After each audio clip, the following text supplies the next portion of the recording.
حضرت انس رضی اللہ تعالی عنہ نبی کریم صلی اللہ علیہ وسلم کے ایک انتہائی اہم ترین ارشاد گرامی کو نقل فرماتے ہیں کہ نبی کریم صلی اللہ علیہ وسلم نے ارشاد فرمایا، لما خلق اللہ الارض، سب سے پہلے اللہ نے جب زمین کو پیدا کیا تو جعلت تمید، تو زمین پیدا ہونے کے بعد حرکت کرنے لگی، کیونکہ نیچے پانی ہے اور پانی کے اوپر اللہ نے زمین کو ٹکا دیا ہے تو چلتے ہوئے پانی پہ جو زمین کو ٹکایا ہے تو لازمی بات ہے اس نے حرکت تو کرنی تھی۔ تو اللہ سبحانہ و تعالیٰ نے جب اس کو پیدا کیا تو وہ حرکت کرنے لگی، فخلق الجبال، اللہ نے زمین کے اوپر پہاڑوں کو پیدا کر دیا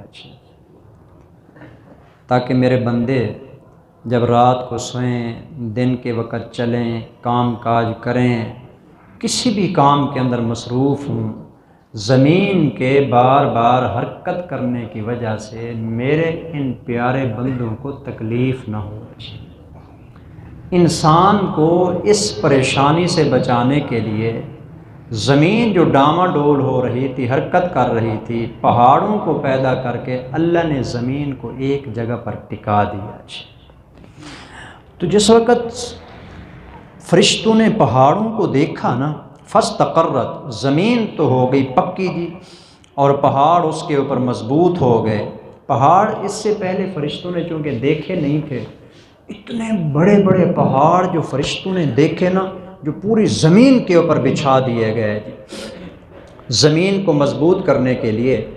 فعجبت الملائکۃ من شدت الجبال، ان پہاڑوں کی شدت اور سختی اور بڑے پن کو دیکھ کر فرشتوں نے سوال کیا، یا ربی هل من خلقک شیء اشد من الجبال، اے ہمارے پروردگار، کیا آپ کی مخلوق میں کوئی ایسی چیز بھی ہے جو ان پہاڑوں سے زیادہ سخت ہو؟ کیونکہ فرشتوں کی نظر میں نا اس وقت سب سے شدت والی اور سب سے سخت ترین اور مضبوط ترین چیز جو تھی وہ پہاڑ تھے۔ تبھی انہوں نے سوال کیا کہ یا اللہ، آپ کی مخلوقات میں پہاڑوں سے بڑی اور پہاڑوں سے مضبوط چیز بھی کوئی ہے جس میں پہاڑوں سے بھی زیادہ طاقت پائی جاتی ہو؟ قال نعم، اللہ تعالیٰ نے فرمایا ہاں ہے۔ کیا ہے یا اللہ جو پہاڑوں سے بھی زیادہ سخت؟ اللہ تعالیٰ نے فرمایا الحدید، وہ لوہا ہے۔ دیکھا ہوگا آپ نے لوہا، جتنا بھاری سے بھاری پتھر ہی کیوں نہ ہو، لوہے کے ساتھ اس کو توڑ دیا جاتا ہے۔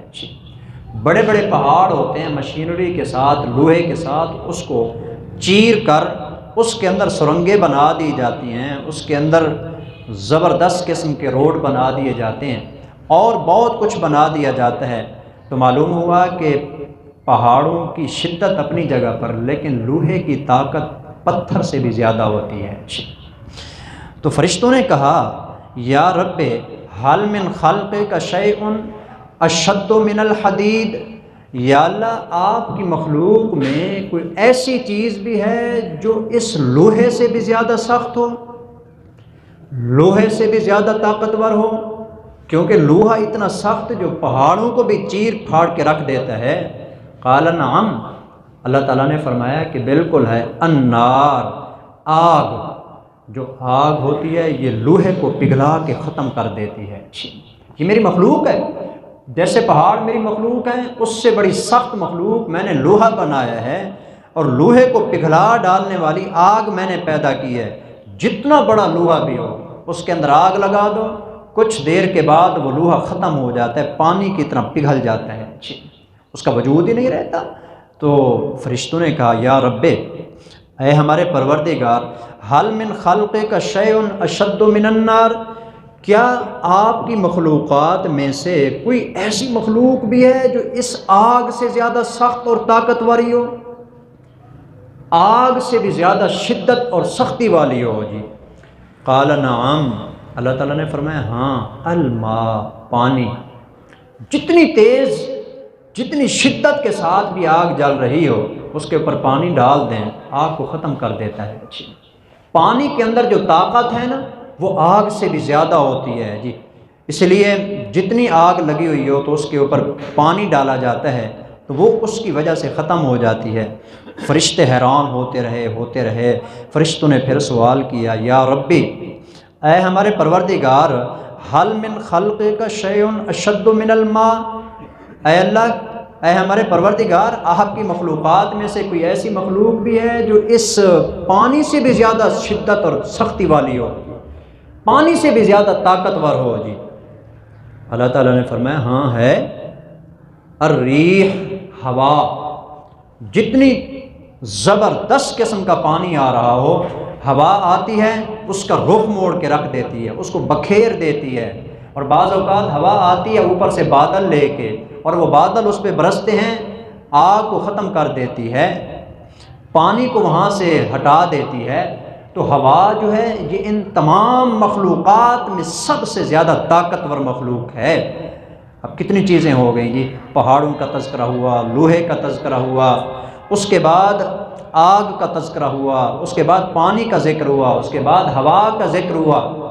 یہ دنیا کی سب سے طاقتور ترین چیزیں ہیں جی۔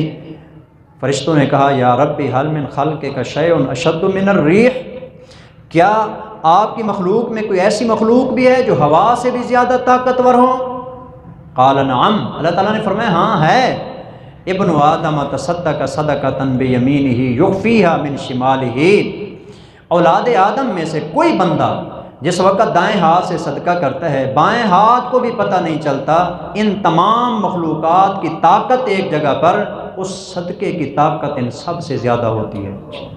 صدقہ کرنے کی طاقت جو ہے یہ نبی کریم صلی اللہ علیہ وسلم کا فرمان گرامی ہے۔ معلوم ہوا کہ دنیا کی تمام مخلوقات میں سب سے طاقتور ترین کوئی چیز ہے تو وہ صدقہ ہے۔ صدقے کا مقابلہ دنیا کی کوئی طاقت بھی نہیں کر سکتی۔ اس لیے جس وقت خاص طور پر کوئی بندہ اپنے کاموں میں پھنس جائے، مصائب میں، مشکلات میں، کہیں سے پہاڑ اس کے اوپر مصیبتوں کے گرنے لگیں، کہیں آگ اس کو جلانے لگے، پانی آ کے اس کو جو ہے نا گھیر لیں، اور مختلف قسم کی چیزیں اور مختلف قسم کی عذابات اور مصائب اور مشکلات اس کو چاروں طرف سے آ کے پکڑ لیں، تیز آندھیاں آنے لگیں، ہوائیں چلنے لگیں، سیلاب آنے لگیں، اس وقت حکم یہ ہے صدقہ کیا کرو، اس صدقے کی وجہ سے اللہ آنے والی تمام مصیبتوں سے نجات عطا فرمائیں گے۔ تو اس لیے صدقے کا خصوصی طور پر اہتمام کرنا چاہیے۔ اتنا شدت اور سخت ہوتا ہے صدقہ، سب سے اہم ترین، یہ دیکھیں یہ تو میں نے صرف آگ کی بات بتائی ہے، اللہ کا جو غصہ ہے نا، اللہ کا غصہ یہ اتنا شدید ہوتا ہے، ایک لمحے کے اندر کل کائنات کو جلا ڈالے۔ لیکن نبی کریم صلی اللہ علیہ وسلم نے فرمایا یہ جو صدقہ ہوتا ہے نا اللہ کے غصے کو بھی ٹھنڈا کر دیتا ہے۔ اللہ کا جو غصہ ہوتا ہے، ناراضگی ہوتی ہے، اس کو بھی اللہ پاک اس کی وجہ سے ٹھنڈا فرما دیتے ہیں اور ختم کر دیتے ہیں۔ تو یہ حدیث پاک ہمیں یہ سبق دے رہی ہے کہ ہمیں ان تمام حالات کے اندر صدقہ کرنا چاہیے۔ یہ صدقہ ہمارے لیے بہترین چیز ہے، تمام مصائب اور مشکلات سے نجات دینے والی چیز ہے، اور اللہ کے غصے کو ٹھنڈا کرنے والی چیز ہے، اور تمام مخلوقات میں سب سے طاقتور ترین چیز ہے جی۔ اللہ عمل کی توفیق عطا فرمائے۔ وما علینا الا البلاغ۔